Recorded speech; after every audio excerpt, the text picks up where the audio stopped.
যাত্রাবাড়ীতে আগুন দেওয়া হয়েছে হানিফ ফ্লাইওভারের কুতুবখালী টোল প্লাজায়। বুধবার রাতে ওই এলাকায় পোড়ানো হয় মোটরসাইকেল ও সিএনজি। পরিস্থিতি নিয়ন্ত্রণে সেখানে মোতায়েন করা হয়েছে অতিরিক্ত পুলিশ। পরে যাত্রাবাড়ী থানা থেকে কুতুবখালী পর্যন্ত সড়ক অবরোধ করা হয়। এদিকে পুরান ঢাকার আশপাশে জাতীয় বিশ্ববিদ্যালয়ের অধিভুক্ত বিভিন্ন কলেজের শিক্ষার্থীরা ঢাকা বিশ্ববিদ্যালয় ক্যাম্পাসে ঢোকার চেষ্টা করেন। শহীদুল্লাহ হল দিয়ে রাজু ভাস্কর্যের সামনে যাওয়ার সময় পুলিশের সাথে তাদের ধাওয়া পাল্টা ধাওয়া হয়।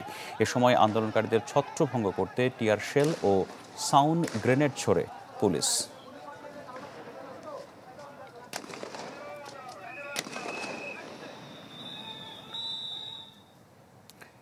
যাত্রাবাড়ী থেকে সবশেষ খবর জানাচ্ছেন কাজী ফয়সাল।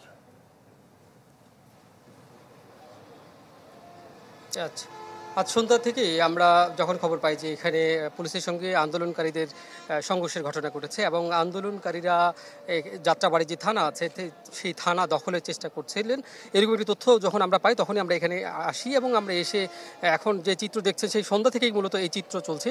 এখানে আপনারা দেখতে পাচ্ছেন যে একটু দূরেই কিন্তু আগুন জ্বলছে এবং এখানে যারা আন্দোলন করছে তারাই কিন্তু আগুন জ্বালিয়েছেন।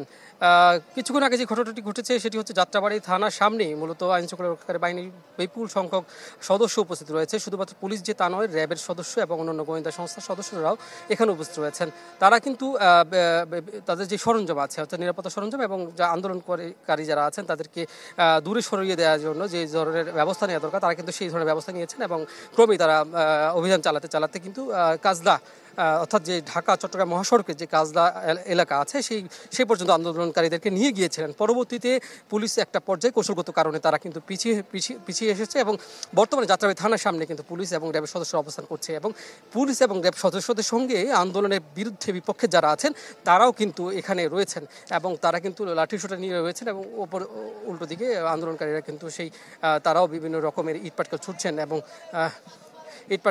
এবং আরও একটি তথ্য আছে কিন্তু এখানে যে যাত্রাবাড়ী থানার সংলগ্ন যে একটি ফ্লাইওভার আছে হানিফ ফ্লাইওভার, এই ফ্লাইওভার উপর থেকে কিন্তু ইট ছোড়া হচ্ছে। আপনি দেখতে পাচ্ছেন যে আগুন এখনও জ্বলছে, আন্দোলনকারীরা কিছুটা দূরত্বে অবস্থান করছে এবং তারা আমাদের কাছে দুটো তথ্য আছে যে তারা আসলে থানা দখলের চেষ্টা এরকম একটা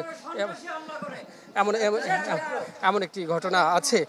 তো আসলে এখন এই পরিস্থিতির পরিবর্তন কখন যে হবে সেটা আমরা এখনও বলতে পারছি না। আইনশৃঙ্খলা রক্ষাকারী বাহিনীর মোতায়েন রয়েছে এবং আন্দোলনকারীরা সেখানে তাদের বিভিন্ন ধরনের ব্যবস্থা নিচ্ছে। এই ছিল আমার কাছে এখান থেকে সর্বশেষ তথ্য।